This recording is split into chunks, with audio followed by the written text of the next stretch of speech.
জ্যোতিদিব্যই স্বাগতম জনাইছো। পশ্চিমবংগৰ মুখ্যমন্ত্ৰী মমতা বেনাৰ্জীয়ে এই মুহূৰ্তত নৰেন্দ্ৰ মোদীৰ নেতৃত্বাধীন চৰকাৰক এখন জনসভাত প্ৰত্যাহ্বান জনাইছে। মমতা বেনাৰ্জীৰ তৰফৰ পৰা কোৱা হৈছে যদিহে সাহস আছে বিজেপিয়ে মোক জেলত ভৰাই দেখুৱাওক, সিবিআই আৰু ইডি লগাই জেলত ভৰাওক বুলি প্ৰত্যাহ্বান জনাইছে নৰেন্দ্ৰ মোদীৰ চৰকাৰক। তাৰ লগতে মমতা বেনাৰ্জীয়ে কেইবাটাও প্ৰত্যাহ্বান জনাইছে। সকলো তথ্য এই মুহূৰ্তত আমি আপোনালোকৰ বাবে লৈ আহিবলৈ চেষ্টা কৰিছো। আমি জনাই আছো এটা ডাঙৰ খবৰ, ফাৰ্ষ্ট অন টাইম এট এই মুহূৰ্তত টাইম এইটৰ দৰ্শকক মমতা বেনাৰ্জীৰ মন্তব্য দেখুৱাম। কিন্তু প্ৰথমতে জনাইছো মমতা বেনাৰ্জীয়ে কি কৈছে। সাহস আছে যদি মোক গ্ৰেপ্তাৰ কৰি দেখুৱাওক, নৰেন্দ্ৰ মোদীৰ নেতৃত্বাধীন চৰকাৰক এই মুহূৰ্তত প্ৰত্যাহ্বান জনাইছে মমতা বেনাৰ্জীয়ে। মমতা বেনাৰ্জীৰ পোনপটীয়া প্ৰত্যাহ্বান, মোক যদি জেলত ভৰাই ৰাখে জেলৰ ফুটাৰে মই ওলাই আহিম আৰু বিজেপিক পৰাভূত কৰিম। এয়া মমতা বেনাৰ্জীয়ে নৰেন্দ্ৰ মোদীৰ চৰকাৰক জনাইছে প্ৰত্যাহ্বান। আপোনালোকে এই কথা গমেই নাপাব। মমতা বেনাৰ্জীয়ে আৰু কি কৈছে আমি আপোনালোকক জনাই আছো। মমতা বেনাৰ্জীয়ে কৈছে যে আপোনালোকে ধৰিবই নোৱাৰিব, মোৰ সাহস আছে, এই সাহসৰ সহায়ত মই যুঁজিবলৈ চেষ্টা কৰিম।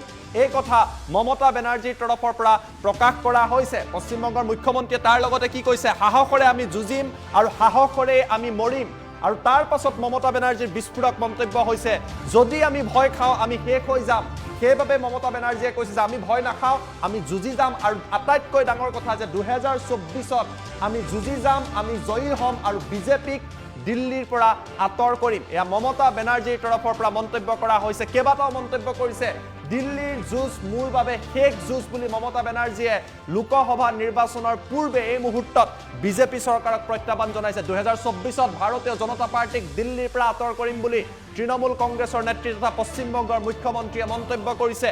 আৰু কি কৈছে, মহাৰাষ্ট্ৰত চৰকাৰ ভাঙিবলৈ বিজেপিয়ে ক'ৰ পৰা টকা পালে এই প্ৰশ্ন কৰিছে। যি বিজেপিয়ে চিবিআই ইডি লগাই এই ক্ষেত্ৰত চিবিআই ইডিৰ জৰিয়তে আপোনালোকে তদন্ত কৰিবলৈ সাহস কৰিব নে নকৰে বুলি প্ৰশ্ন কৰিছে।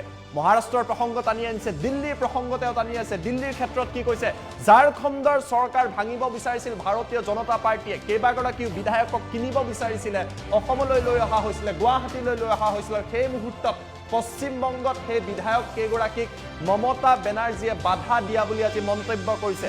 আজি হৰব হৈ পৰিছে এখন জনসভাত 10 কোটি টকা দিয়াৰ বাবে ঝাৰখণ্ডৰ বিধায়কক ভাৰতীয় জনতা পাৰ্টিয়ে চেষ্টা কৰিছিল বুলি মমতা বেনাৰ্জীৰ পৰা বিস্ফোৰক মন্তব্য কৰা হৈছে। অৰবিন্দ কেজৰিৱালৰ দিল্লীত থকা চৰকাৰ ভাঙিবলৈ 800 কোটি টকা সাজু কৰিছিল ভাৰতীয় জনতা পাৰ্টিয়ে। এই টকাসমূহ ক'ৰ পৰা আহিছে, ইয়াৰ ওপৰত চিবিআই ইডি কিয় ব্যৱহাৰ নহয়? কিন্তু পশ্চিমবংগৰ চৰকাৰ ভাঙিবলৈ বিজেপিয়ে চিবিআই ব্যৱহাৰ কৰিছে, ইডি ব্যৱহাৰ কৰিছে। আৰু এতিয়াই একাংশই মোক গালি পাৰিছে বুলি উল্লেখ কৰিছে। যিহেতু মই শাসনত নাই, একাংশই মোক গালি পাৰিছে, কিন্তু 24ত বিজেপিৰ চৰকাৰ পতন হ'ব বুলি তেওঁ উল্লেখ কৰিছে। আৰু পতন হ'লেই এইসকলক বিজেপিক বিদায় দিয়াৰ পাছত মই তালি বজাম।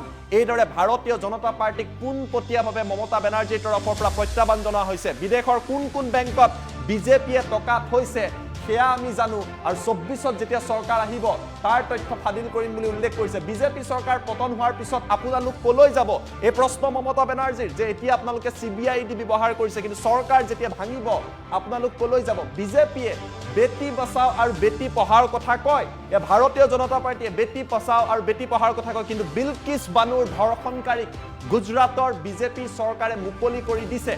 11 গৰাকীকৈ ধৰ্ষণত অভিযুক্ত ব্যক্তিক মুক্ত কৰি দিয়াক লৈও সৰব হৈ পৰিছে। মমতা বেনাৰ্জীয়ে কৈছে যে ৰাজীৱ গান্ধীৰ চৰকাৰত প্ৰায় কংগ্ৰেছৰ 400 গৰাকী, 4 গৰাকী হৈছে, এই ভুলৰ বাবে মই ক্ষমা বিচাৰিছো, 400 গৰাকী সাংসদ আছিলে। ইয়াৰ পাছতো ৰাজীৱ গান্ধী পৰাস্ত হৈছিলে। 400 গৰাকী এমপি থকাৰ পাছতো ৰাজীৱ গান্ধী চৰকাৰৰ পতন হৈছিলে। ইন্দিৰা গান্ধী শক্তিশালী নেত্ৰী আছিলে, ইয়াৰ পাছতো ইন্দিৰা গান্ধী নিজেই পৰাস্ত হ'বলগীয়া হৈছে। এই উদাহৰণ মমতা বেনাৰ্জীয়ে দাঙি ধৰিছে। আৰু তাৰ পাছত কৈছে যে বিজেপিৰ হাতত 300ৰ ওচৰা-ওচৰিহে সাংসদ আছে আৰু সেই বিজেপিও 2024ত পৰাভূত হ'ব বুলি মমতা বেনাৰ্জীৰ তৰফৰ পৰা মন্তব্য কৰা হৈছে। আমাৰ লগত মমতা বেনাৰ্জীৰ সেই মন্তব্য আছে। হিন্দীতে তেওঁ এই বক্তব্য দাঙি ধৰি বিজেপিক আক্ৰমণ কৰিছে। মন্তব্য আমি আপোনালোকক দেখুৱাই লৈছো।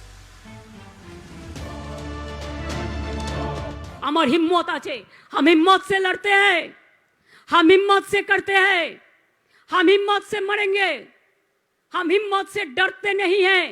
जब हम डरेंगे तब हम मरेंगे, हम लड़ेंगे, हम करेंगे, हम जीतेंगे, हम बीजेपी को हटाएंगे। दिल्ली का लड़ाई हमारा आखिरी लड़ाई है, बीजेपी को हटाना। बांग्ला को तो हम लड़ते हैं, बांग्ला का बचाना हमारा फर्स्ट लड़ाई है। और बांग्ला को ठीक रख के दिल्ली से भी जब कोई नहीं रोल लड़ सकता है, हम लोग वादा करती हूँ हम लोग 24 में बीजेपी के उधर से हटाएंगे। हमको बंद रख के भी तुम देखो ना क्या होता है।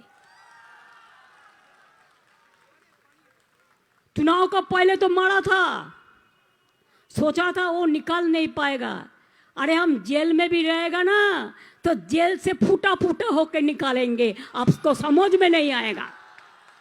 सब लोगों ने, मैं आप लोगों को पास पूछती हूं देशवासी का ओर से, महाराष्ट्र ने अपने गवर्नमेंट तोड़ा, पैसा कौन दिया, कहां से आया, कितना सीबीआई हुआ, कितना ईडी हुआ।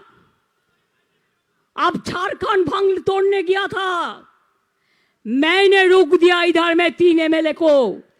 वो लोगों को मैंने पेपर में देखा, जब पूछताछ कर गया तो उन्होंने बोला जो उसको 10 रुपया करके देने वाला था बीजेपी लोग, 10 करोड़ करके। अरविंद केजरीवाल दिल्ली में बोला उसको गवर्नमेंट फेंकने के लिए 40 करोड़ का प्लान बनाया, 800 करोड़ का प्लान बनाया। और बंगाल को फेंकने के लिए सीबीआई डे का प्लान बनाया। हाँ, मैं कहने चाहूंगी हम भी बहुत सीबीआई ईडी देखा, हम उसको इज्जत करते हैं जो अच्छा काम करता है, लेकिन सीबीआई का भी करप्शन का केस हम लोगों के पास है, ईडी का भी है, बीएसएफ के भी है, सीआरपीएफ के भी है। हमारा पुलिस ऑफिसर को अब दिल्ली बुला के अगर आप कुछ करोगे तो आपका इधर में जो है हम उसका खिलाफ में भी हम लीगली एक्शन करेंगे, हम लीगली एक्शन करेंगे। आज हम तो चाहते हैं जुडिशियरी जनता को सपोर्ट दे। देश में जुडिशियरी ठीक रहता है तो और किसी का जरूरत नहीं है। सब मीडिया खरीद लिया, इतना रुपया कहां से आया? साइंस लोगों को पूछिए, 100 करोड़ रुपया डिजिटल में लगाया। हमारा खिलाफ में तो यूट्यूब खुलिए और गाली का गाली, गाली का गाली, गाली का गाली। हम कहते हैं आज तुम गाली देते हैं ना, कल हम तुमको विदाई लेने का बाद हम ताली देगा। आज तुम्हारा गाली देना है, तुम जितना पारो तुम्हारा रुपया है गाली दे दो, लेकिन कल भी सवेरा आएगा। रात होता है तो सवेरा भी होता है। अगर सवेरा आ जाएगा तो आप लोग कहाँ जाएगा, कहाँ भागेगा? हम भी लुकआउट का नोटिस का बात जानते हैं, हम भी जानते हैं कौन देश में कहां पे कुधर में आपको रुपया है, हम लोग भी जानते हैं। बिल किसके लिए क्या हुआ था? अब हम लोगों के पास भी लेटर भेजा, सबको छोड़ दो, स्वाधीनता का 75 साल है, ये आपने मौका लिया और सब स्टेट गवर्नमेंट को लेटर लिखा, ये लोगों को छोड़ देना चाहिए। लेकिन तब हम लोगों को समझ में नहीं आया था कि इसमें आप गुजरात दंगा करी वो लोगों को भी छोड़ देंगे। आपको शर्म तो होना चाहिए, शर्म तो होना चाहिए। आप बेटी का बात करते हैं, आप प्यार का बात करते हैं, और सबसे ज्यादा बेटी का ऊपर अत्याचार कौन करते हैं? आप करते हैं। आप देश को तोड़ दिया। राजीव जी का कितना मेंबर था? 400 मेंबर था, लेकिन तब भी राजीव गांधी को हारना पड़ा नेक्स्ट इलेक्शन में। इंदिरा गांधी कितना स्ट्रांग महिला था, इंदिरा गांधी को भी हारना पड़ा। बीजेपी का कितना है? 300 का आसपास है, अभी भी बिहार चला गया, और 2-4 जाने वाला है। चुनाव जब आएगा वो 0 होकर बैठा रहेगा और रसगुल्ला खाएगा, रसगुल्ला खाएगा। इसी के लिए हम कहती हूं, तो अब क्या होगा? आज आप दिखाते हैं सीबीआई, आज सबको दिखा था ईडी। प्लानिंग क्या है? इलेक्शन का पहले तृणमूल कांग्रेस को, बॉबी को अरेस्ट करो, अभिषेक को अरेस्ट करो, अरूप को अरेस्ट करो, मलय के अरेस्ट करो, चंद्रिमा को अरेस्ट करो, सबको अरेस्ट करके जेल में भर्ती रखो, तब चुनाव में तृणमूल नहीं जीतेंगे। हम बोलते हैं तुम हमको भी बंद रखो ना, हमको बंद रख के भी तुम देखो ना क्या होता है।